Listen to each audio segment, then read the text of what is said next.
Fala galera do GV, tudo bem com vocês? Aqui quem fala é o professor Gustavo em mais uma aula de História. Bom, essa aula é a primeira parte dos vídeos revisionais para a prova da P1. Bom, o conteúdo que eu vou trabalhar nesse primeiro vídeo é o imperialismo e a Primeira Guerra Mundial. É legal a gente salientar que eu vou trabalhar só alguns pontos, porque esse vídeo já foi feito, esses vídeos com esses conteúdos já foram produzidos. Qualquer coisa, façam esse estudo com esses vídeos, deem uma olhada novamente nos vídeos que eu trabalhei com esses temas e também busquem o material de vocês, todo o conteúdo, tudo certinho. Mas vamos lá. Bom, imperialismo e Primeira Guerra Mundial são dois assuntos que estão interligados. Não dá pra gente separar os dois, certo? Por quê? Bom, primeiro, imperialismo é um movimento aí de expansão dos domínios dos países europeus, principalmente, sobre os continentes da África e da Ásia. Bom, no caso dos Estados Unidos, eles também vão ter uma movimentação imperialista, principalmente ali na África, em alguns pontos estratégicos na Ásia, mas os Estados Unidos eles vão concentrar bastante as suas forças aonde? Na América, a América para os americanos.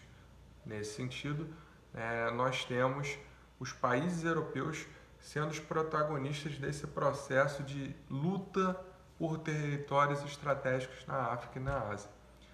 Essas disputas dos europeus por esses territórios vão gerar muitas guerras e vão gerar muitos conflitos sociais, culturais e étnicos, tanto na África quanto na Ásia.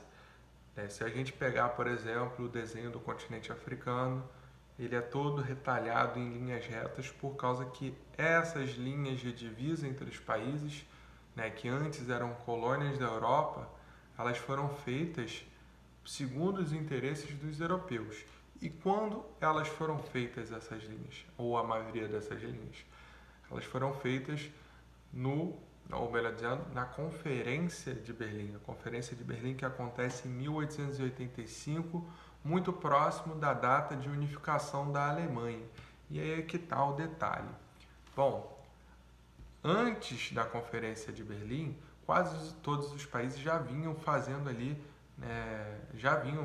dominando áreas estratégicas na África e na Ásia para extrair matéria-prima, conseguir mão de obra barata e mercados consumidores que estavam extremamente fragilizados, já que ainda não tinha indústrias nesses locais e os produtos que vinham de fora acabavam sendo vendidos com preços altos e sem concorrência.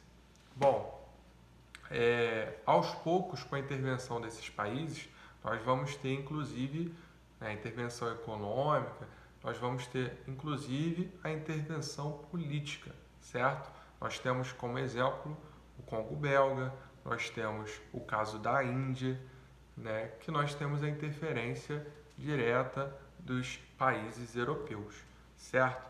Bom, voltando à questão da Alemanha, ela tinha se unificado ali próximo da data da Conferência de Berlim.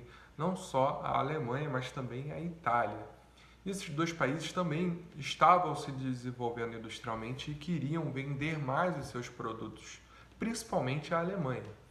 E a França e a Inglaterra, Portugal um pouquinho atrás, a Espanha um pouquinho atrás, a Bélgica, a Holanda, já tinham dominado quase todos os territórios nesses continentes. E sobrou muito pouco para a Alemanha e para a Itália. E aí é que está o pulo do gato. Quando nós temos a virada ali do século XIX para o século XX, nós temos a chamada Belle Époque. Por quê? Os países eles estavam crescendo cada vez mais em tecnologia, em grana, as classes trabalhadoras elas não estavam sendo tão sacrificadas porque os países europeus estavam justamente explorando a desigualdade, o trabalho em outros locais fora da Europa. Então a qualidade de vida na Europa, nesses países, ela vinha crescendo. E por isso é chamado de Belle Époque, certo? Só que essa Belle Époque, ela tem um lado escuro por trás. E esse lado escuro por trás é justamente a paz armada, que ela vai ocorrer principalmente ali, né, no início do século XX. Bom, o que é a paz armada? É a formação dos blocos militares e o aumento da produção de armas dentro desses territórios. Por que tudo isso acontecia? É porque existia ali relações, né, superficiais, diplomáticas entre esses países, mas por trás já sabia-se que em algum momento haveriam guerras ou uma guerra. E é isso que acontece em 1914.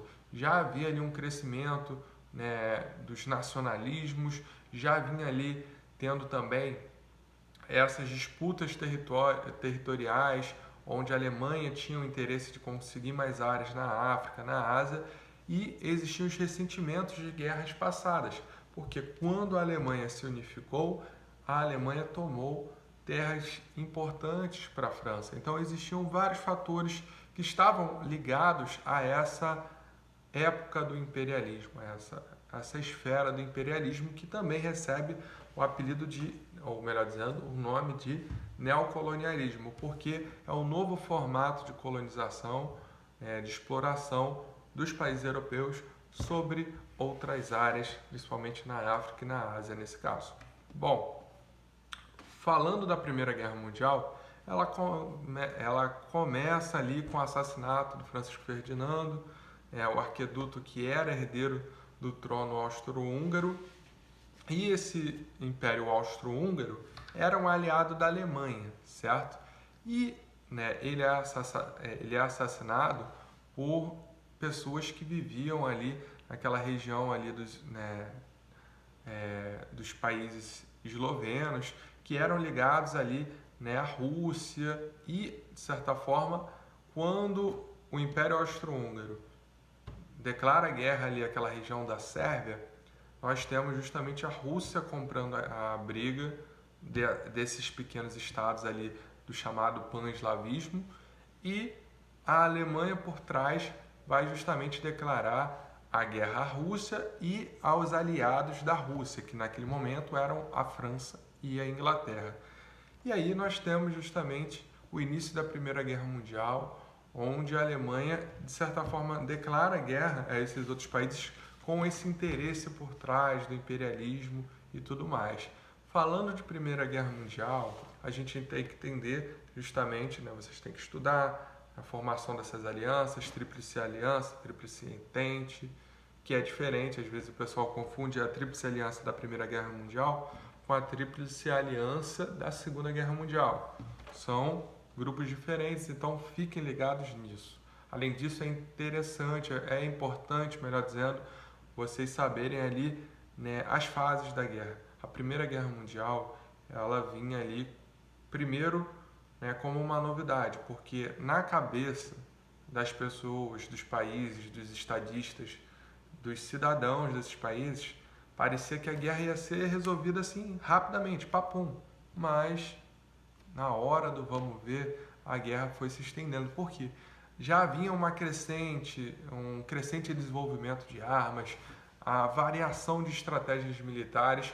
Então, num primeiro momento, nós temos a guerra de movimento, que é um avanço rápido, principalmente com as tropas alemãs avançando. Muito importante a gente salientar que, nesse contexto da Primeira Guerra Mundial, não existia nada de nazismo, Terceiro Reich e tudo mais. A Alemanha era mais um país sedento ali pela disputa de territórios, com nacionalismo também envolvido, mas nada próximo ao que é o nazismo, né? Que é justamente, né, uma idealização de homem ou cidadão perfeito, segregando raças, enfim, não tem nada a ver. É muito importante a gente entender isso, porque até quando a gente vai trabalhar jogos, filmes, retratam a Alemanha na Primeira Guerra Mundial como se a Alemanha fosse uma vilã, como ela se colocou como vilã na Segunda Guerra Mundial.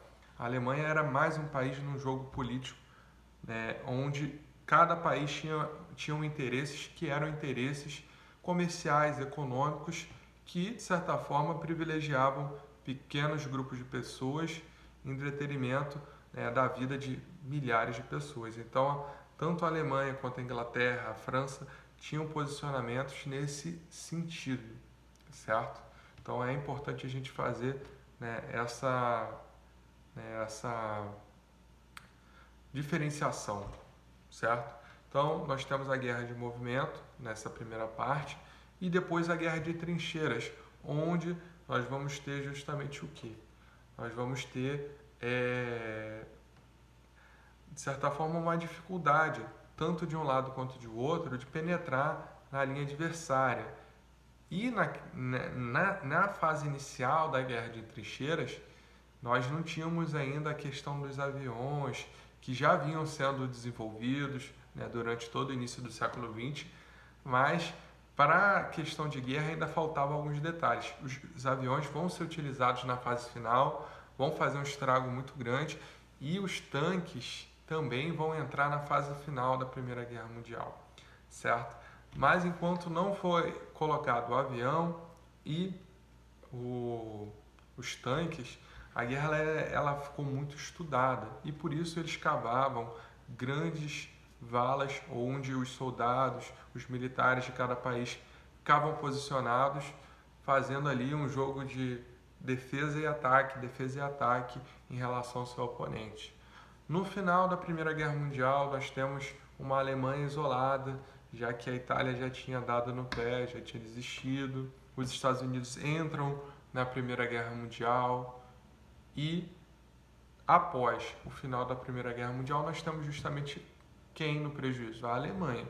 A Alemanha ela vai ser sancionada de diversas formas no Tratado de Versalhes, que é muito importante ser estudado, porque todas essas sanções que vão ser, né, levadas à Alemanha vão gerar um ressentimento muito grande nos estadistas alemães, na população alemã, e tudo isso vai vir à flor da pele durante os anos 30 e o início da Segunda Guerra Mundial. Então o Tratado de Versalhes ele serve como um ponto de ligação entre a Primeira Guerra Mundial e a Segunda Guerra Mundial.